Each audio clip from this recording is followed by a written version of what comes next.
Hello again, everybody, and welcome to the premiere of my brand new show, Play Your Faves, the show where I create D&D 5th edition character sheets of your favorite characters from fiction so that you can play them at your next game. This is a show that I kind of got an idea for because this is the kind of thing I used to do for fun years ago.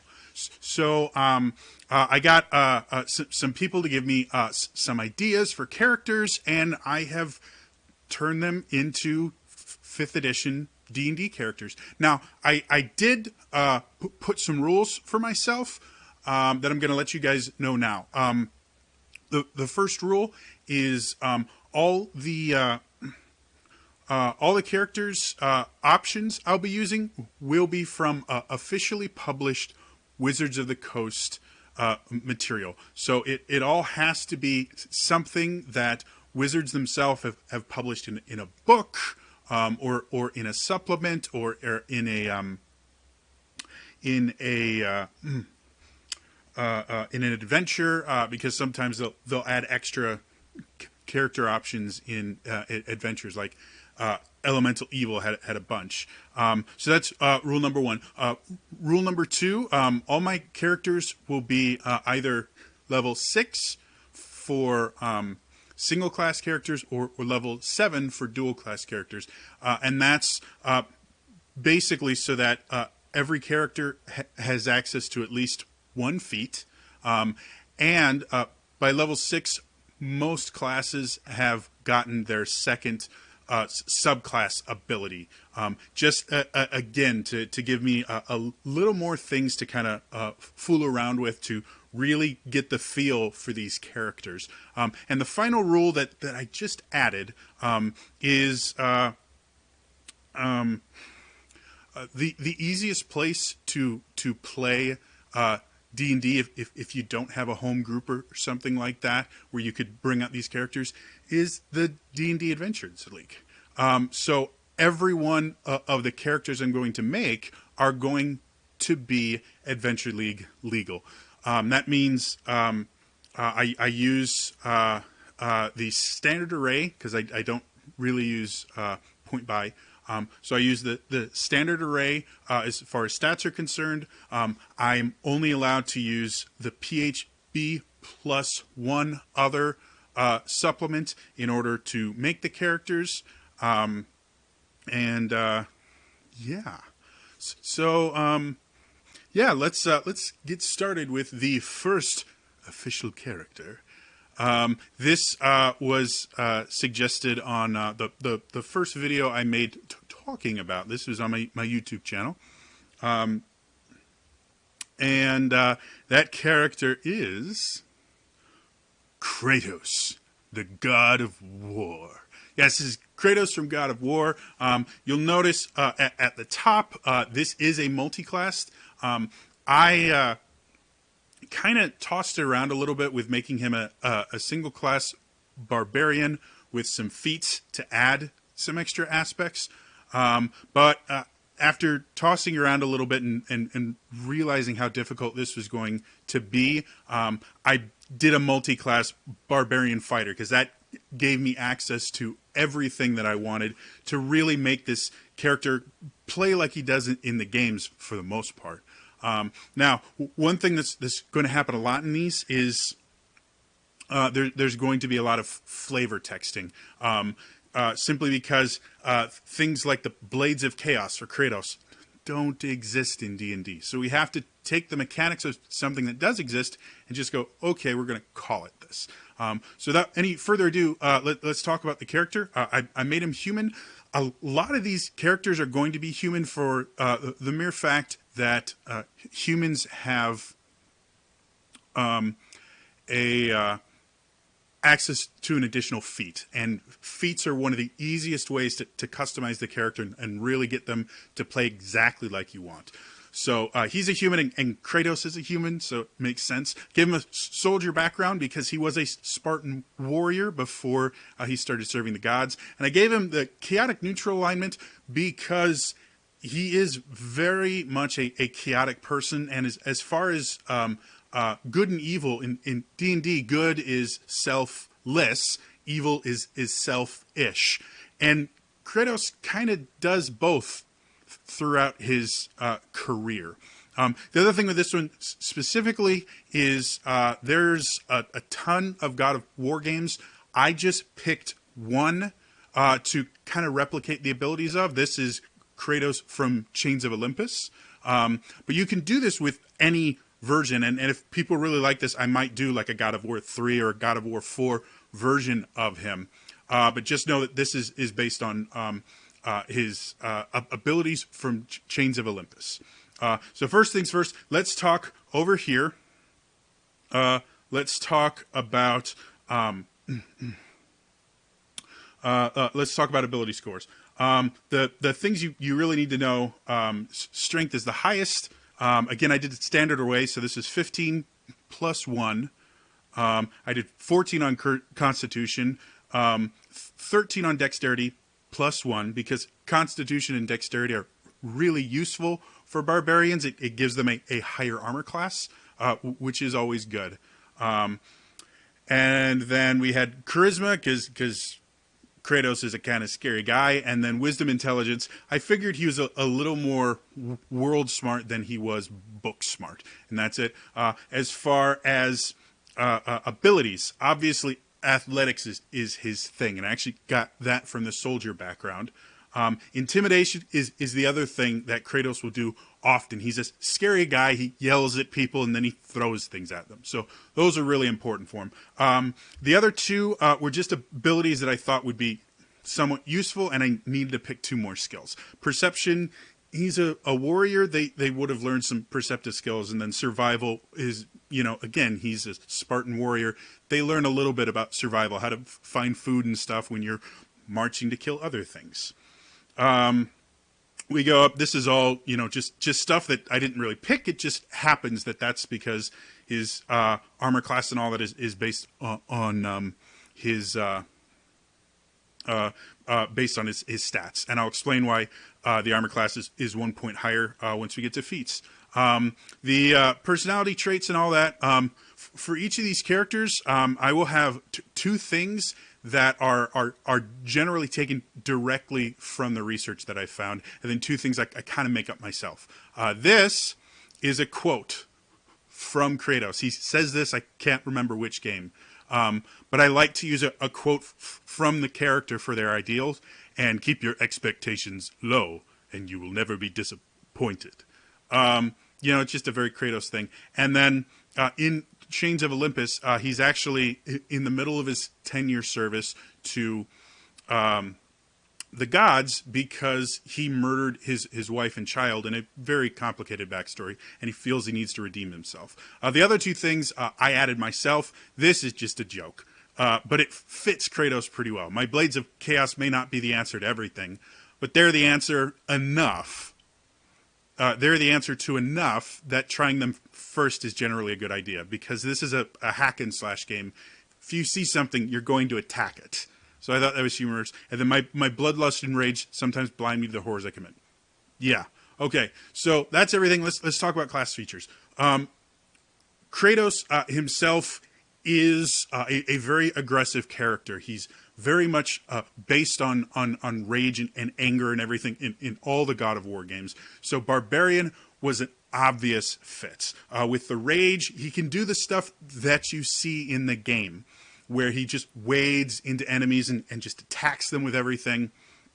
Reckless attack is another thing that he will actually, and gamers do this all the time, you go and put yourself in a bad situation simply because, I'm Kratos, I can just kill everything, and you'll take lots of damage. Danger sense is just a barbarian feature, but it kind of fits in with the idea that as a gamer, you would be aware of bad things about to happen before they happen just from playing games. And then for his primal path, I actually picked Path of the Zealot. It is a divine inspired primal path for barbarians. It's in Xanathar's Guide to Everything. And it's basically, you're a servant of the gods.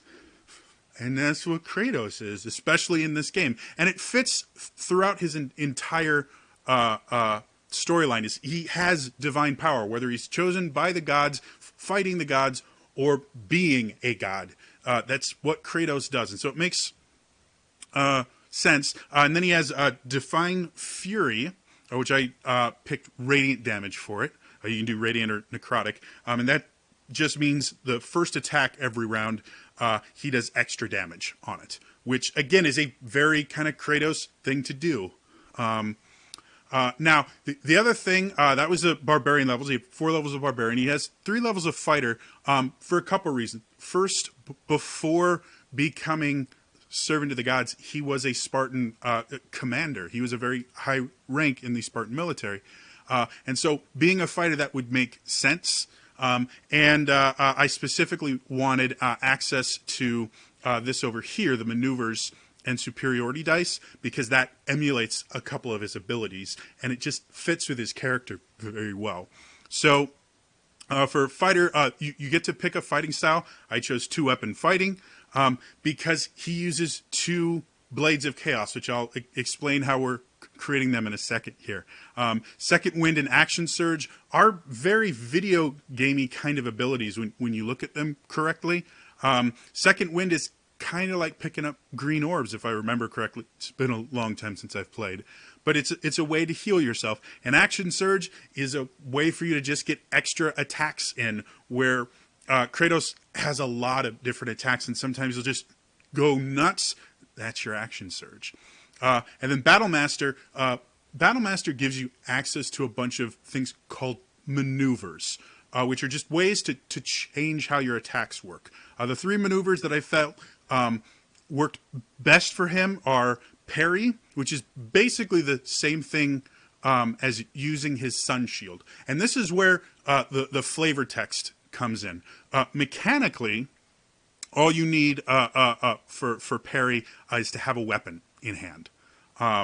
But with this, we're going to flavor text and say, well, he just pulls out his sun shield, which is a thing that you get in Chains of Olympus, and it allows him to block an attack by rolling his superiority dice. And I believe that one, you just add it to your AC. So that is how he does that. Sweeping attack, when he hits with one of his blades of chaos, he can make that attack hit a second target nearby. And that's basically when he sits there and hits and then swings his blade around and hits a bunch of people. That's the sweeping attack. And then the last one is menacing attack, which is basically you hit someone and then you yell at them and they get afraid of you. They have a saving throw they need to make, and if they fail it, they're frightened of you for a minute. Super Kratos kind of thing. He hits someone and then screams at them and they go, ah! Yeah, a total God of War kind of thing. So that's that. Before I get to the Blades of Chaos here, I am going to talk about the feats we have.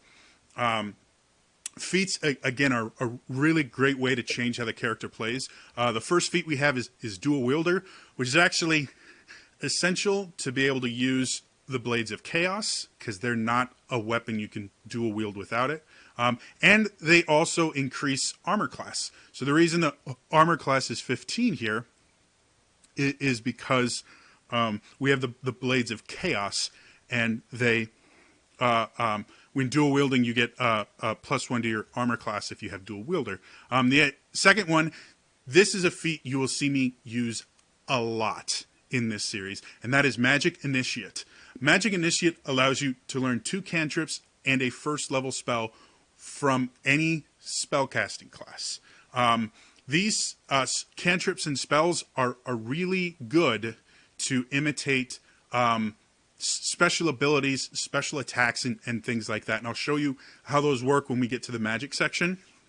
I chose Sorcerer because it's a charisma-based spellcaster, and he has a decent charisma. We want him to be able to hit with these attacks.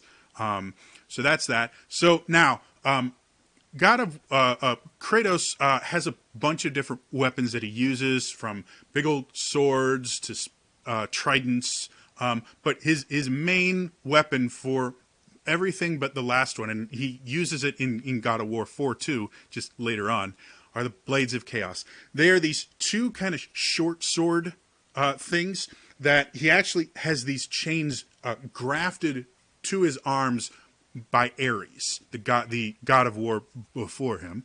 And he sits there and he can throw them as he attacks with them. And that's kind of the Kratos thing. So what I decided to do is they don't have Blades of Chaos, but they do have a whip. And it's something that I think is really underutilized in D&D. Not a whole lot of people use them.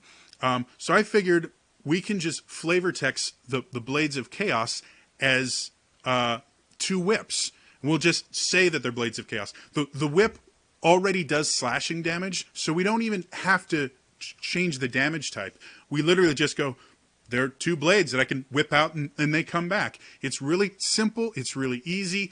And it really gives you that feeling of, I'm Kratos. I can attack from far away. You can actually attack from up to 10 feet away, which is actually a little bit longer than the Blades of Chaos normally if you were to measure them. It sounds kind of weird, but once you get extra attack and all these stuff, you'll be doing a significant amount of damage, especially when you're raging. The whip is what's called a finesse weapon, so you can use dexterity, because Kratos is a rage monster. We're just going to use strength for all of his attacks.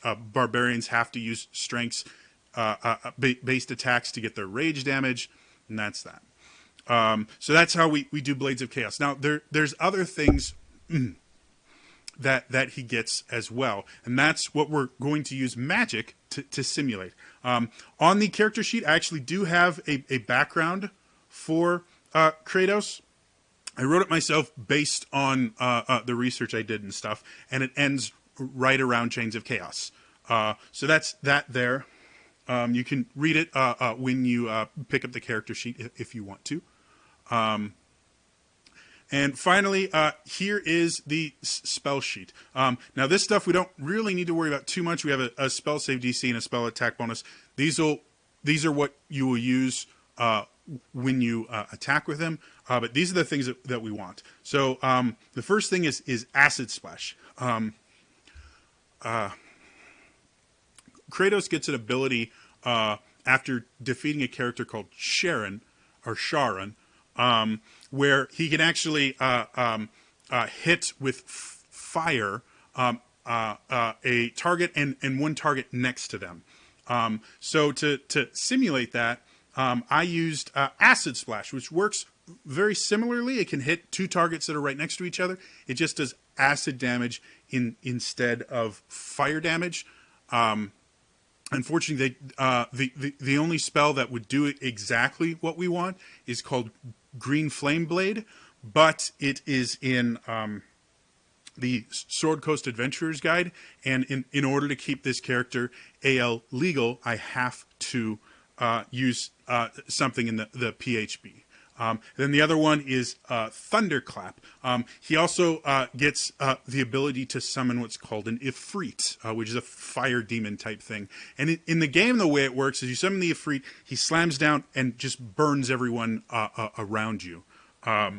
In this, we're going to use the cantrip Thunderclap, which basically does the same thing. You everyone around you gets hit by an attack. It just does thunder energy instead of fire. But again, with flavor texting, the only thing you're missing is the fire.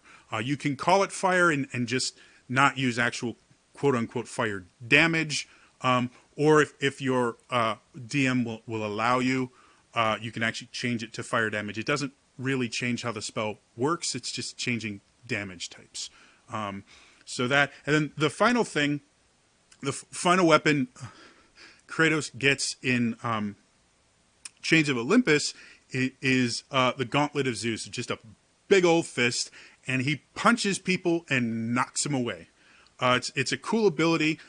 We're going to replicate that with, and I should probably put that, with Thunder Wave. Thunder Wave is a really simple spell. You shoot a cone of energy out from you. Anyone that gets hit by it gets knocked back 10 feet, takes damage. Very similar to the Gauntlet of Zeus. Again, we just flavor text that instead of sound, you're just punching them really hard with a giant fist. So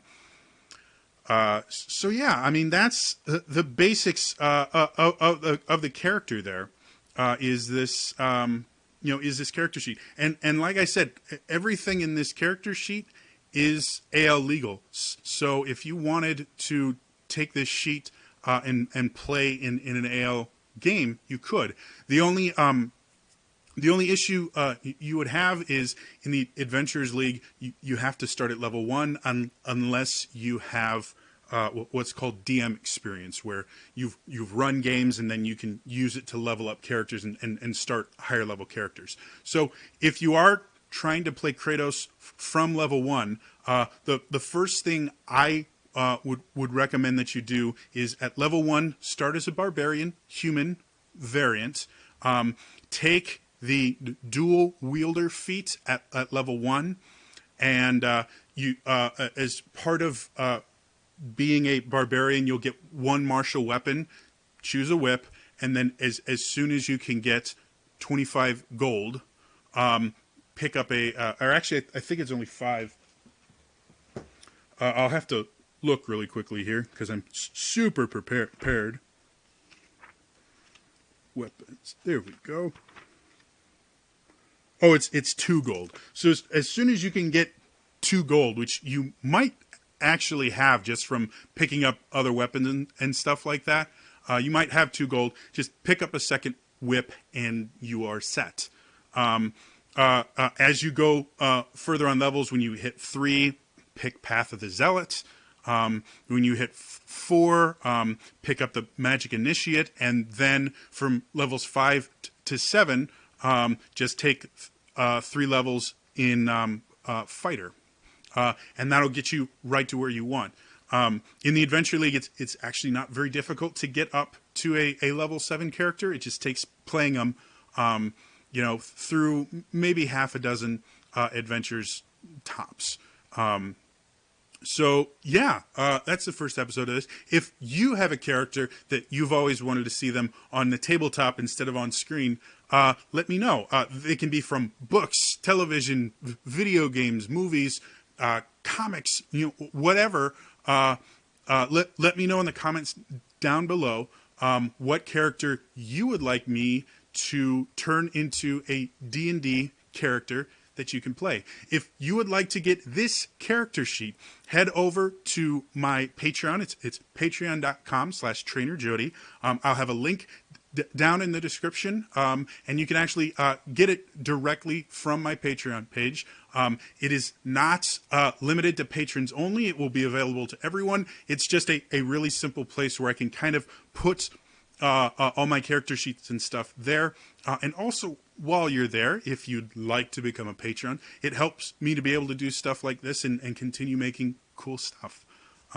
So yeah, the other thing you can put in the comments down below is if you have other ideas about how to make Kratos in D&D 5e, feel free to put them down there. This is my interpretation of Kratos. It doesn't mean that it's the only way to do it, and this isn't even the only version of Kratos that exists. So yeah, let me know. What do you think? If you were making Kratos as a 5th edition character, how would you make him? Otherwise, that's all for me today. And I will see you guys next time. All right? Bye-bye.